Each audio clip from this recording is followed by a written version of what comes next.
favor. As a reminder, respond individually, stating your name. Dan Finn, aye. Austin Magnan, aye. Bill Muller, aye. Jen Maynard, aye. Karen Gwiazdowski-Govin, aye. All right, good evening again. This open meeting of the Grafton Board of Health is being conducted remotely, consistent with the act extending certain COVID-19 measures adopted during the state of emergency. This act includes an extension now until March 31st of 2023 of the remote meeting provisions of Governor Baker's March 12th, 2020 original executive order suspending certain provisions of the open meeting law. In order to mitigate the transmission of the COVID-19 virus, the act extends the requirement of the open meeting law to have all meetings in a publicly accessible physical location. Further, all members of public bodies are allowed to participate remotely. The order, which you can find posted to the town's website at www.grafton-mass.gov, allows public bodies to meet entirely remotely so long as reasonable public access is afforded so that the public can follow along with the deliberations of the meeting. Ensuring public access does not ensure public participation unless such participation is required by law.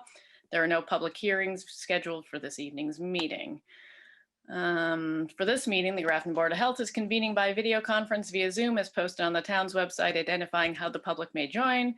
Please note that this meeting is being recorded and that some attendees are participating by video conference. Accordingly, please be aware that other folks may be able to see you, and take care not to screen share your computer because anything you share on your screen could be captured by the broadcast and therefore by the recording. Any supporting materials that have been provided to the members of this body are available on the town's website unless otherwise noted. The public's encouraged to follow along using the posted agenda unless I note otherwise. Before we turn to the first item on the agenda, I'm just going to cover a few basic ground rules for effective and clear conduct of our business and to ensure accurate meeting minutes. I'll introduce any speakers on the agenda for any topics. After any remarks have been provided, I say, if any of the board members have any questions, comments, etc. As always, board members and others that are on the call, please identify yourself by name when you first start speaking. Please remember to mute your phone or your computer when you're not speaking, because we do sometimes get background noise that can cause issues, especially with the recording after the fact, trying to do the minutes. Please remember to speak clearly and in a way that helps generate accurate meeting minutes. And any responses, please wait till I yield the floor to you and state your name before speaking. And then finally, any votes on any motions made during this meeting will be conducted by roll call vote. All right. So with that, the first topic on the agenda is the Alliance updates. So Zach, Julie, both.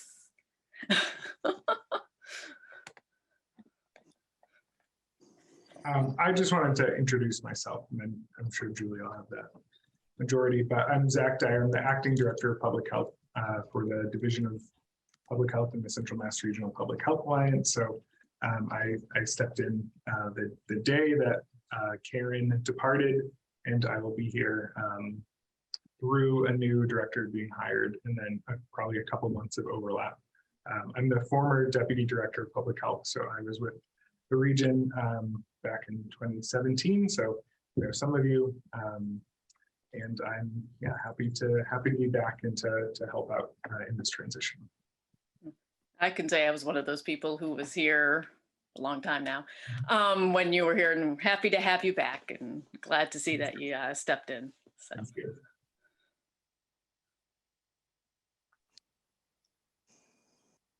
Good evening. So I would like to go over the report that was provided for the inspections that were conducted from August through September. I'm not sure if everybody received it, but the Title V inspection reports that were reviewed were for Hudson Ave, 14 Morgan Drive, 23 Leland Street, 41 Leland Street, 28 Sibley Street, 98 High Point Drive, 61 Crosby Road, 7 Janet Circle, 84 Creeper Hill Road. I also reviewed septic plans that were submitted for 76 Old Upton Road and 15 Institute Road. Those, I believe, are all upgrades or repairs. I am anticipating still very shortly receiving more plans for the 35 lot subdivision that is going to happen. I believe it's off of Adams Road that runs from Adams Road into Westboro. I know that they are forthcoming. I think I've already reviewed 5 of them. Well reviews, 125 George Hill Road. I approved a new well to be drilled and one to be abandoned. Also 61 Old Upton Road. It was voided, even though I reviewed information. 76 Old Upton Road for a well. 7 Silver Spruce, which is a geothermal well only, which is for the heating. It's another heating mechanism for homes. Soil testing that was conducted was 85 Fitzpatrick Road, 17 North Brigham Hill, 15 Institute Road, 14 Donahue Lane, 18 Donahue Lane, as well as 8 Hudson Ave. Septic inspections that I conducted were 114 Merriam Road. Actually, there was a bottom component and final done on those. 5 Indian Path was a D-box replacement. 110 Old Westboro Road, I did bottom component and final. Morgan Drive, 14 Morgan was a D-box replacement. 29 George Hill was a final grade, as well as 33 Browns Road. Certificates of compliance issued. I reviewed the as-builts and then signed off on the certificate of compliances for 33 Browns Road, 10 Old Westboro Road, 25 George Hill. I'm going to skip down to the food inspections that have been conducted. Hometown Nutrition, Subway, J&J Tavern, Pearl Cafe, Stephanie's Daily Grind, Spectrum Healthcare, the Boys and the Girls Program, Elms Cafe, Cancun's Restaurant, Lake Ripple Extra Mart, Cumberland Farms, Rick's Hilltop, Swirls and Scoops, Grafton Job Corps, Holden Farm, Sunflower Shanty. I ended up meeting with planning, town manager, police chief to discuss a noise complaint that came through. And the general complaints are listed here on the report given, and I wasn't sure if anybody had any questions regarding any of them.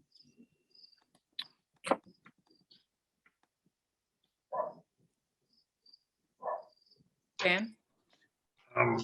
This is Dan. Thanks, Julie. That's a lot of work. First of all, I'm trying to think of your other Micah. Micah. Yeah. Does he plan to get his Title V certification or license, do you know, to take some of that weight off your shoulders? Yeah, eventually, yes. Okay. Yeah. And then I was just wondering also where the noise complaint was that you had to interact with the chief. And A noise complaint came through for Holden Farms that generated from an abutter. Yeah. And a meeting took place, I think it was last week or the week before. I can't recall what the day was. The town ended up purchasing a decibel meter, and the building inspector ended up going out and doing a baseline, as well as during any live events. The decibel meter records everything so they can download and print everything out. The building commissioner, Board of Health, and police department can enforce any noise regulation through Mass General Law. The building inspector had gone out, I believe, during an event that took place Friday, Saturday, Sunday.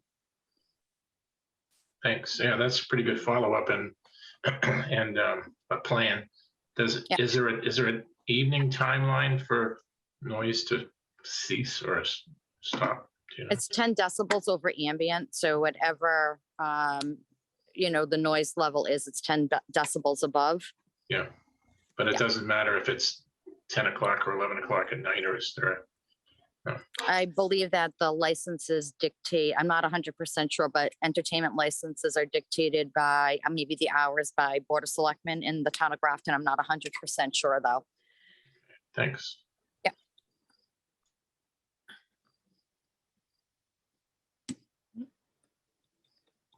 Any other questions for Julie?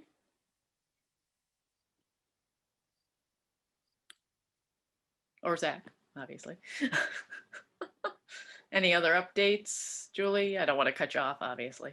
Yeah, more stuff besides the complaints and inspections.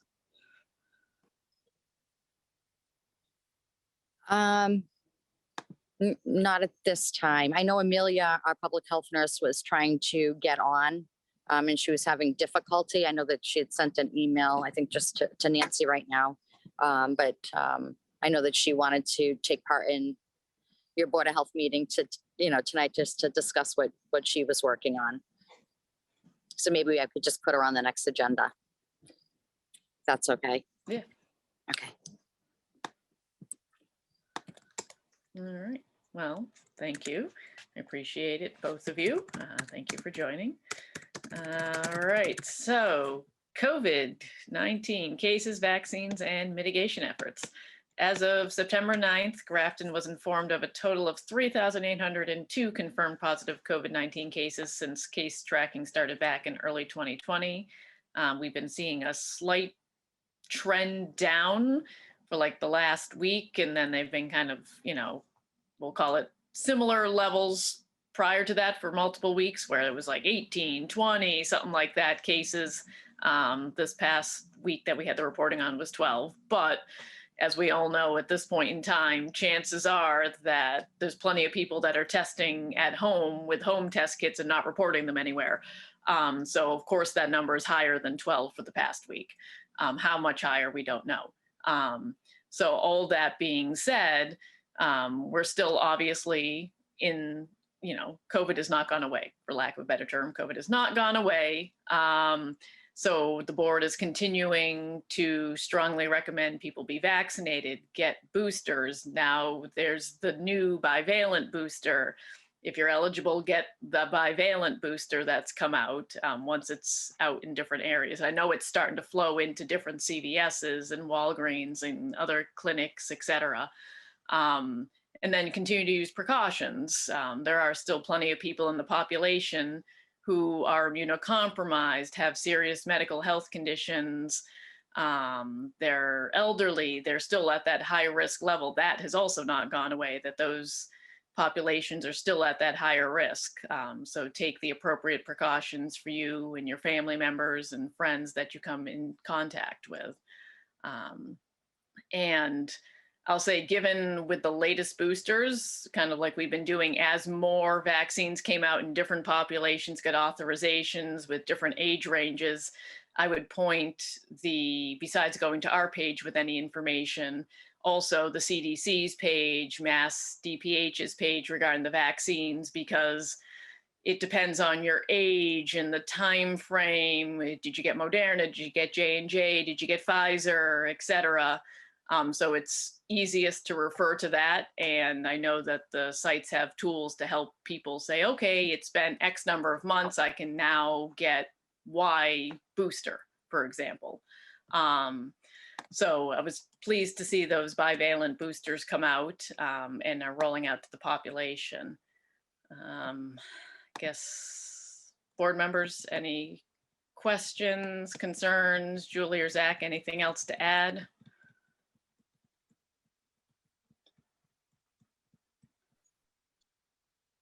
No. All right. All right. So next up, recommendation to appoint Mr. David Mwai Degwa. I apologize if I didn't pronounce that correctly. I know, having the last name Gwozdowski and even the Govin trips people up, so I'm very sensitive to people's last names and how you pronounce them. So I'm glad I did a good job. As a community representative to the Tufts IBC, just to refresh board members' memories, since some board members are newer, and just haven't been around for as we've gone through the IBC process from the beginning of time to where we are now. Colleen from the Alliance used to be the community rep. Now, obviously, Colleen has moved on from the Alliance, so she can no longer be the community rep for the Tufts IBC on behalf of Grafton. So this role needs to be filled. In terms of how the process works, we as a board, we don't do the appointing. We meet with said individual, or if there was more than one individual, we would talk with them, chat with them, and then we make the recommendation to the select board in town. The select board is the one who actually does the appointing. So Tufts had reached out because they, of course, knew that Colleen was resigning from the IBC because she was leaving the alliance. And they had provided a recommendation for Mr. Mwai Degwa that, you know, they felt he would be a good fit for the IBC. He's a Grafton resident. He has no affiliation with Tufts. Obviously, that's important. And had what they felt was a strong background in what is needed and would be a good fit. So thank you, obviously, for joining us and for your interest in this. Maybe if you could tell us a little bit about yourself, why you're interested, and then I'll open it up to the board members if there are any questions. Thank you, everyone. Again, you got my names pretty good, David Mwai Degwa, but just to be kind to everyone, just call me David. That's easy. Okay. Like me saying Karen to everyone. Yes. So yeah, I am actually a Grafton resident. I live in South Grafton, and I've been in Grafton for the last 16 years. And I came to the US about 19 years ago, and now, of course, the majority of the time I've spent here. And I came in as an immigrant worker on a H-1B visa, and I worked at the College of Staten Island in New York as a research assistant. So I've been in research all my life. And after that, I moved to Massachusetts, and while here, I also did my graduate school at Worcester State University. I got my master's degree in biotechnology. And I've worked in various universities, and including Harvard School of Public Health, where I worked in the research labs. And I also worked as a lab manager in one of the labs at Harvard School of Public Health. Then around 2016, I kind of switched my role from the wet bench research to now I went to environmental health and safety. And right now I work with Dana-Farber Cancer Institute as a biosafety officer there. And so for the last 6 years, that's what I eat, sleep, and drink, just biosafety. And also family-wise, I have I live with my wife here. My children are all adult children. They've left home, but they've grown up here in Grafton. They didn't think it was warm enough to stay, so they kind of went south. And so we're kind of empty nesters, but therefore, these are the kind of things now I feel I can give back to the community. I'm able to put in time, and it has become a passion to me. So when I met one of the lecturers at Tufts University, and he told me about the IBC opening for a community member, I was really excited about it, because I know that is something I can do for Grafton, that has hosted me for 16 years and counting. And also the fact that I have worked as a biosafety officer, and I'm still working as a biosafety officer, I know what really should happen in the IBC. And actually, I do participate in the Dana-Farber IBC as an ex officio member. So that it's something that I'll hit the ground running if the selectmen think so. And any questions? Yeah. Board members, any questions? I see Dan, you're off mute. Thank you. This is Dan. Thank you, David. I think we all have had a chance to look at your resume, and it's pretty obviously very impressive, not only in terms of training and experience, but leadership experience as well. And frankly, I think if we did a national search, we couldn't find anybody more qualified. So thank you, and good luck. And I don't know if anyone else has any comments before I make a motion. This is Bill Muller. I would echo Dan's assessment of the situation. Certainly, David does have very extensive experience that's directly relatable to this task. Austin? Yeah, David, thank you for joining. It sounds like you're perfect for this position, and your experience is really going to help out. And you sound really excited, which is really really hopeful. Have you ever done any sort of community representative positions before? In Grafton, no. And so probably this accentuates my excitement because finally I can do something for Grafton. Yeah. All right. Yeah, you seem to have a great personality, easy to talk to. So I hope it works out. Thank you very much. And of course, I will log out because I don't have any more business. Yeah, and thank you so much. It's nice to meet you all. And I, I was just sitting here watching everyone and say, how come I've never seen these people before? Do they live in Grafton?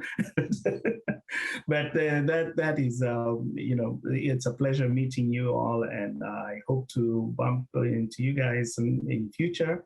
And I keep my fingers crossed that the selectmen think I'm a good fit. Agreed. Okay. Yeah. All right. Thank you, David. Thank you. Thank you all. Thank you. All the best. Bye.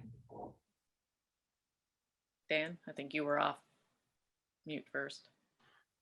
Yeah, so if I'd like to make a motion that that the Board of Health recommend to appoint David Degua as a community representative to Tufts IBC, make that recommendation to the board of the select board. Is there a second?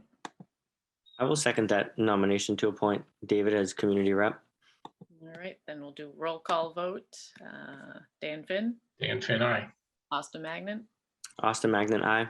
Bill Muller, Bill Muller, aye. Jennifer Maynard, Jen Maynard, aye. Karen Gwiazdowski Govan, aye. All right, so Nancy, if you can get something over to Cindy for the select board side of the world, so we can keep the process moving. Okay, I will.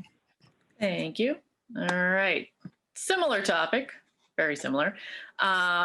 Discuss Tufts IBC alternate community rep to the Tufts IBC, currently held by Alyssa from the Alliance. So we did some digging in because we wanted to make sure before we talked about this. We weren't sure at first, does the Alliance IMA require someone from the Alliance to serve on the IBC, which we didn't think was the case, but we figured we'd just double check the language just to make sure we weren't setting ourselves up for failure. Or is it if we want them to?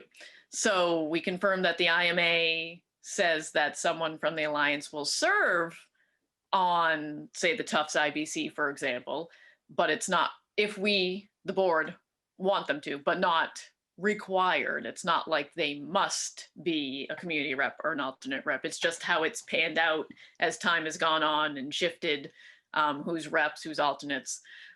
So currently, Alyssa, like I mentioned from the Alliance, has been the alternate community rep. There was some discussion that's happened with everything going on with the changes, trying to fill positions, et cetera, and the workload. It's not like the workload is magically decreased for the Alliance just because, say, Colleen and Karen have left the Alliance.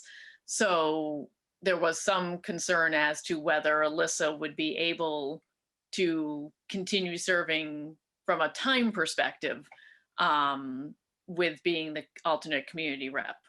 It sounds like there is someone else if Alyssa doesn't feel like she can, successfully serve as alternate community rep. It sounds like Tufts did have another individual in mind that potentially, could come before the board, similar like we just had with David, to meet with us, and then we could make the decision. So we just wanted to open it up to the other board members to find out, what are your thoughts? Nancy, I don't know, Julie, Zach, anyone, who's talked with Alyssa in terms of if she feels she could do it, or from a workload perspective, it'd be better if we pursue another alternate community rep.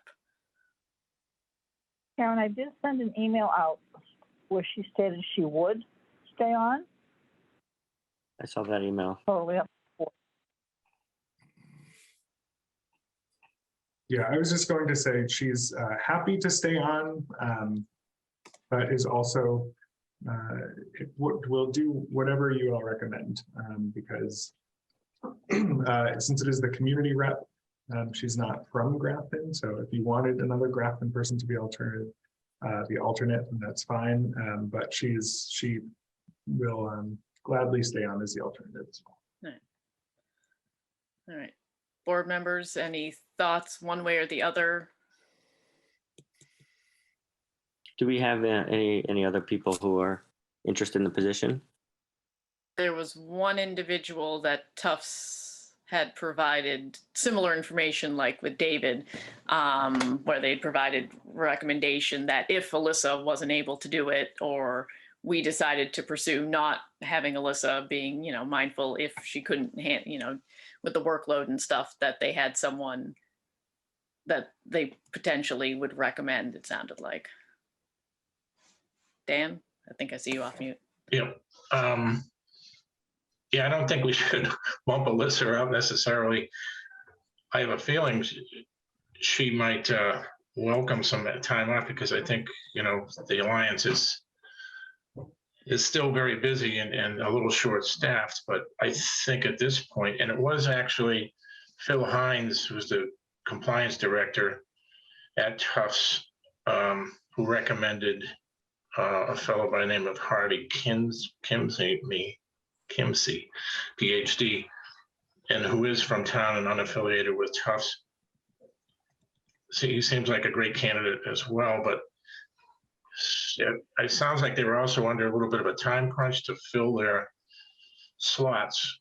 So if Alyssa stays on at least for a bit, I'm thinking that's the way to go. But we can, if for some reason she decides she would like to take some time off, she's probably been doing it for 4, 5, 6 years, I think. I don't know.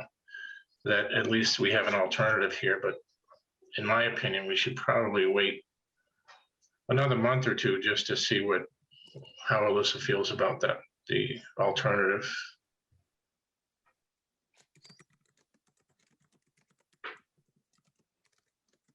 Any other thoughts? Any other board members?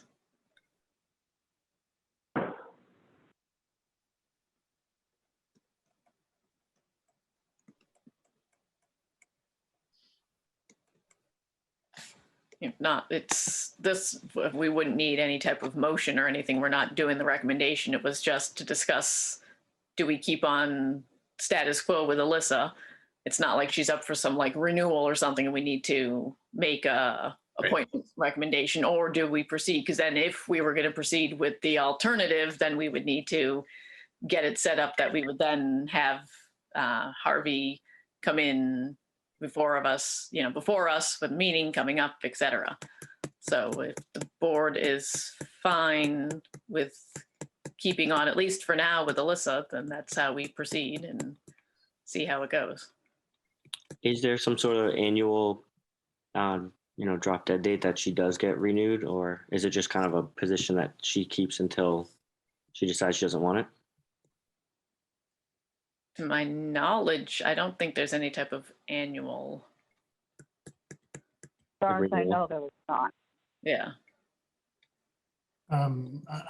My only question would be, since she's not a town resident, what is their requirement in terms of town representation? I mean, in essence, we're delegating this task to somebody who's not from the town. Seems like that's been compliant with whatever the regulations are. But if there were a well-qualified town resident candidate, that might also be a desirable alternative. I mean, certainly, I think if she wants to do it and she's been doing it, is familiar with the task, I don't think there's any reason to disrupt it at this point. But I do think that it probably, certainly if she were to say, gee, I would prefer to have somebody else, perform this task, then I think it would be desirable to have somebody who was a town resident. Agreed, Dan? Yep, this is Dan. Yeah, I agree. I think it's nice to have somebody qualified and interested in, in the on-deck circle. And I suspect that they must have some sort of an annual end of year, and it's probably December 31st, maybe it's June 30th, but in any event, I think, we should just get back to a list and say, we're happy to have you continue. If for any reason you decide that you'd like to spend more time with other things, that we have a candidate, but we don't want to put any pressure on her,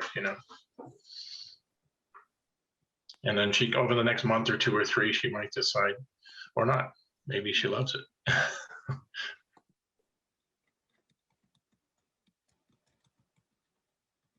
I agree with all that. I mean, having somebody from town would be better as a, alternate for the community rep. But if she's been doing the job and wants to keep doing it, then why rock the boat? But I'm really glad that we also have Harvey, who sounds interested and qualified. Do you guys think we should reach out to Harvey to make sure that he's interested? Yeah, I think that would be a good idea to say, we probably don't want to displace the person that's in there, but we'd love for you to keep in touch similarly if you remain interested in case she decides she's going to step off, and we'd like to consider you at that time. It happens, case in point. Yep. Yeah, you don't know. I mean, it might be years. It could be a month from now where it's like, okay, I'm done. Like I said, we don't want to make him feel like we weren't interested, didn't appreciate, etc. So yeah.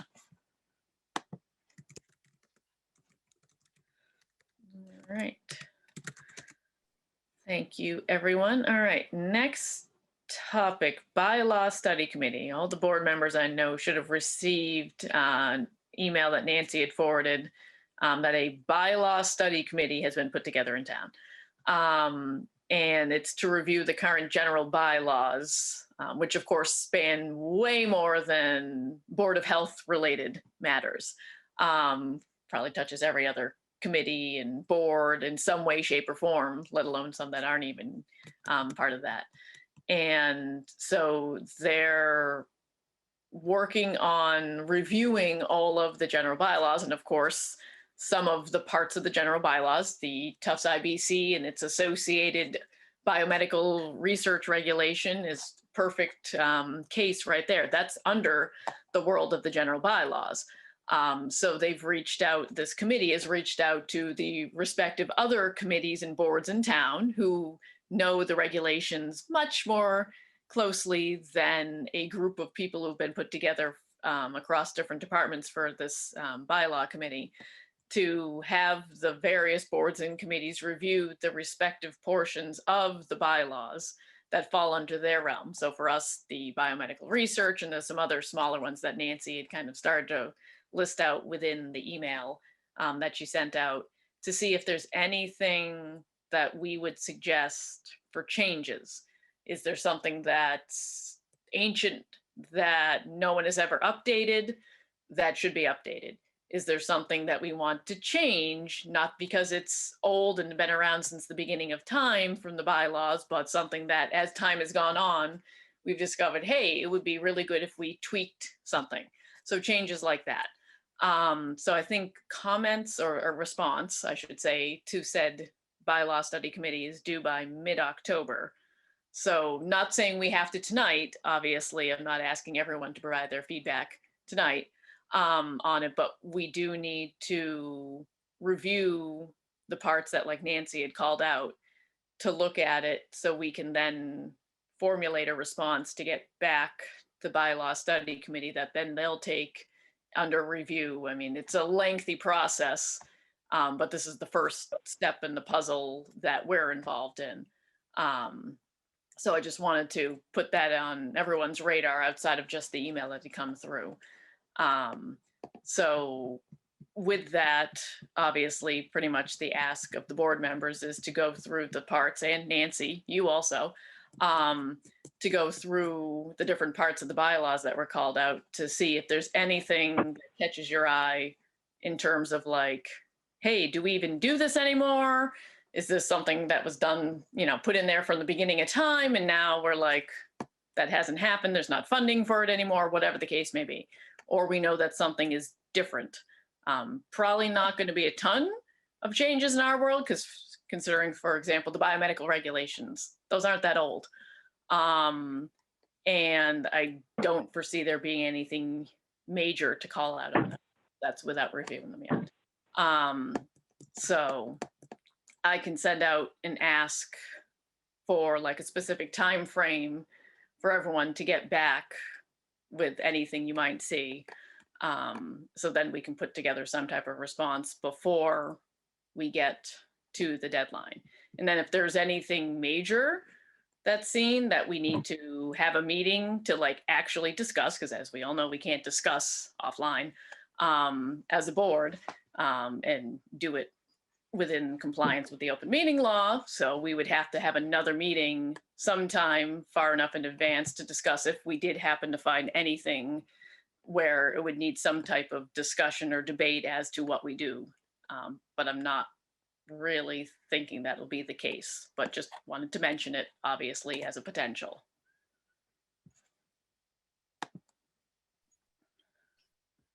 Dan?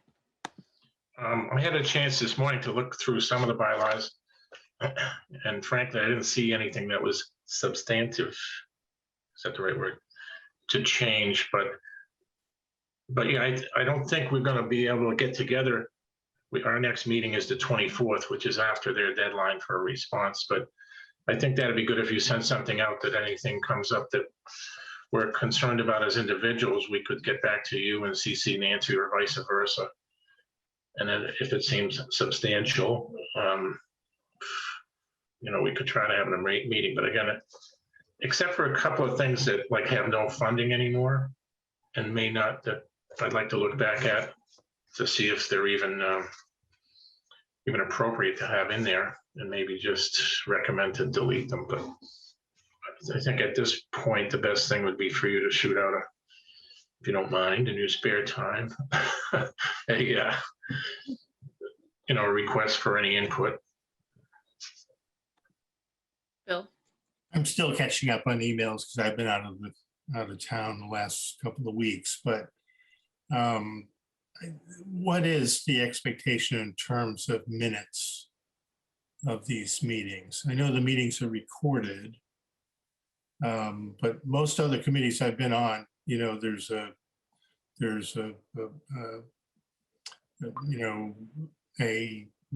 minutes are created and they're voted on at the next meeting by people who were attendees, and then can be looked at, retrospectively to see where things were discussed or decided. I don't see that that's been the process that we as a board have really followed for some time. It used to be, then COVID hit. And Nancy's been trying to play catch up with getting the minutes out while juggling everything else. Okay. Well, I think that's, we have the recordings in, for right. now, obviously, but yeah, you'll see there's a couple of them, they're easy ones because there were cancellations, but it's a matter of the time to actually get them done while also juggling the actual work that needs to get done at the same time. Okay.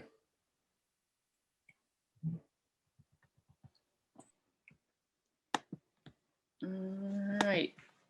Rabies clinic. Dan, this was something you had asked to be put on, so I will take it away. Thanks. Yeah, about a month ago, a young lady, a student from Tufts named Joanna Gramadsky, and she's a second-year veterinary student at Tufts in the coming School of Veterinary Medicine, and she is a co-leader of the Tufts Community Action Team, TCAT. So anyway, she said that she and her cohort there are very interested in pursuing helping the town with a rabies clinic at least once a year. She said maybe even fall and spring, and would like to work with us and Nancy, and would be happy to put together a couple of students and a veterinarian to do it like as we have in the past. She said sounded pretty good on a Saturday morning at the municipal center. So I don't know what other folks think about that. It seems to me it would be a good idea. Frankly, I'm not sure we could pull it off for this fall, but I'd be happy to connect with her some more and Nancy and get some details, hopefully to try it in the spring and then decide whether we want to try to do it twice a year or just once a year to offer it to folks in town for their pets.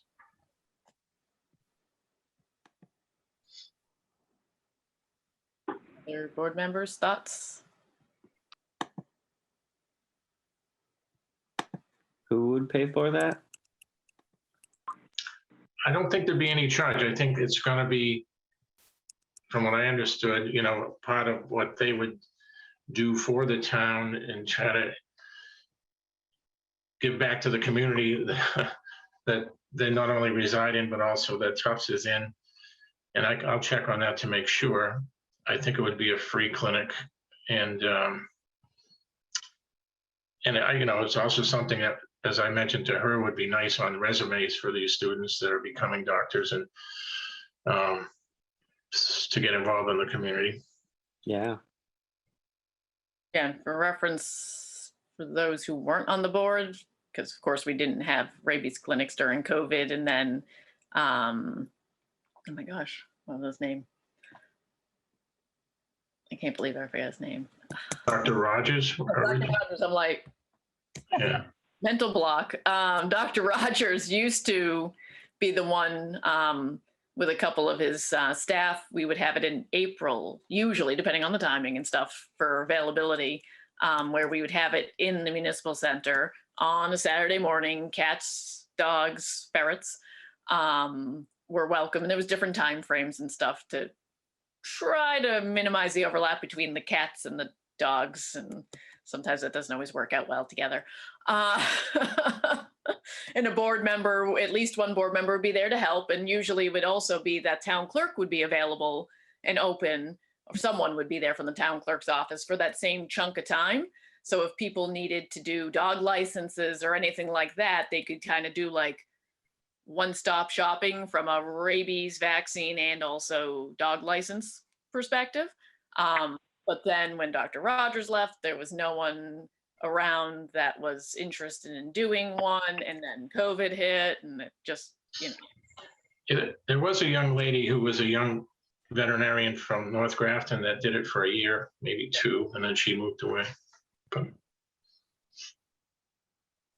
yeah, I mean, I think it'd be great if we could start it back up again, especially if nothing else. I can speak as a pet parent, that getting appointments at veterinarians right now, and for a while now, is not the easiest thing, even for something as, we'll call it simple as a rabies vaccine, et cetera, because so many people adopted pets during the pandemic when everyone was staying at home.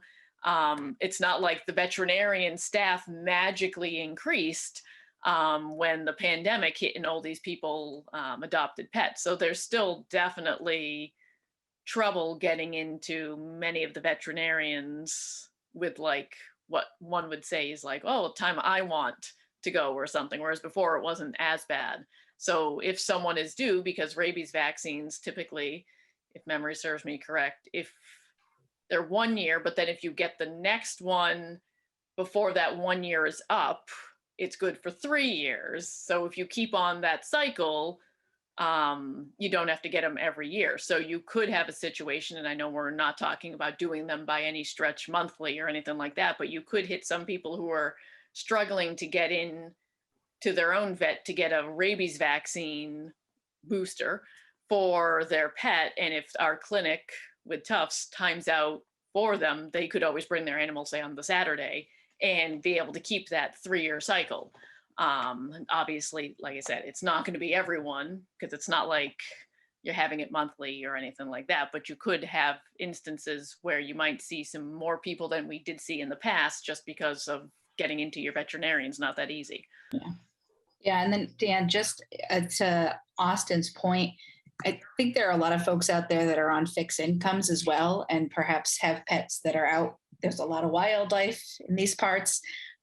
So I think it would be a great service if we could plus we have, a school right here, especially if it's something that could be done, either free of charge or very low cost in comparison to going into a vet. I think that could be a great benefit to the community. Yeah, traditionally there was no charge as far as I know. Nancy could correct me, but it was also nice that there were appointments. And I don't know, I did it a couple of years just as a volunteer to observe, and there might have been 15 or so, I'm gonna guess, over 3 hours. Now, maybe, as Karen mentioned, these days it might be 20 or 25 or even 30, who knows? But as long as, we can separate it with appointments. So if it's okay with you folks, I'd like to meet with Joanna and go over some of those details and come back in a month or two with a plan for the spring to try to get it going again. I think that'd be great. Do you think we could even get it going for this fall, or is it too late? I don't know. I'll see what she says. Perhaps. It just seems to me the fall is kind of going to cruise along. Yeah, with the holidays coming up, but yeah. Crazy. Already mid-September. I know. Yeah. The sun went down at 7:01 today, by the way. So it's coming. But Right. Well, thank you, Dan. We appreciate it. Old new business. Let's see. Tick season, mosquito season still here. So continue to take precautions when you're out, and then obviously check for any ticks on you or your animals when you've been outside. Also, flu season will be here before we know it. Flu shots are already available at your CVS, Walgreens, etc. I did hear over the weekend that scientific and medical personnel, based on what they saw in Australia, which is where they always look towards the Southern Hemisphere to try to figure out what may happen up here for our flu season. It sounds like Australia had an earlier than typical start to their flu season, and it was also more severe than it had been the past handful of years. Now, like they said, not the early start necessarily, but the severity, some of that could be because the past couple of years there's been COVID lockdowns or more COVID precautions. People weren't getting together, people wearing masks if they did get together. So some of that could be the last couple of years weren't as severe because you just didn't have as much congregating of people. But just a caution that people should, if get their flu shots, number one, and then number two, don't wait too long, because if perchance we do go in the same path that Australia did, the season will likely start earlier than we typically see it. Monkeypox, still on while we're talking about infectious diseases. Mpox, monkeypox, they're in the process of trying to figure out a new name for it. Continuing to keep an eye on it, continuing to keep an eye on the cases, etc. The CDC, the mass websites, they all have more information on precautions, the higher risk populations, potential for vaccine availability for certain populations, etc. So if you have concerns about that, please visit those sites for more information. I think that was it that I had for old and new business. Minutes. All right, so we had, Nancy had sent over in the packet of information 2 sets of minutes. One was a canceled meeting, one was technical difficulties meeting, and I know she has, as I mentioned earlier, more to catch up on in her spare time. So the first one is for, let me just pull it up, the July 11th, 2022 meeting. That was the one canceled due to there wasn't going to be enough quorum, they weren't going to get quorum for the members. So as a reminder for these, to do the acceptance of the minutes, there's a motion, there's a second, and then we do the roll call vote. So for the July 11th, 2022 minutes, is there a motion? Dan? Make a motion to accept the canceled meeting of July, what was it, 11th? Yep. As presented. I'll second that motion to accept the July 11th meeting minutes. All right, and a roll call vote, Dan Finn, Dan Finn, aye. Austin Magnet, Austin Magnet, aye. Bill Muller, Bill Muller, aye. Jen Maynard, Jen Maynard, aye. and then Karen Gwiazdowski Govin, aye. All right, then we have the August 8th, 2022 meeting minutes, and this is the one with all the technical difficulties that caused, which I got concerned when I first logged on and I saw another Grafton Board of Health staring me in the face. I got concerned that we were going to have another problematic technical difficulty night and not be able to solve it, but we were able to, so we got through it this time. So for the August 8th, 2022 meeting, I have a motion.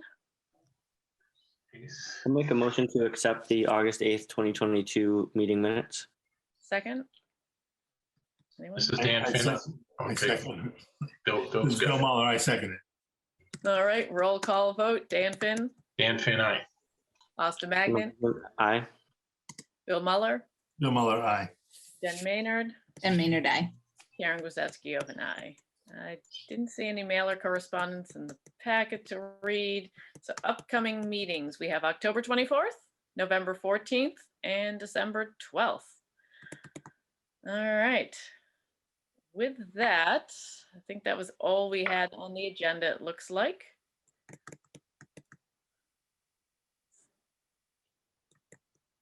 Dan? This is Dan Finn.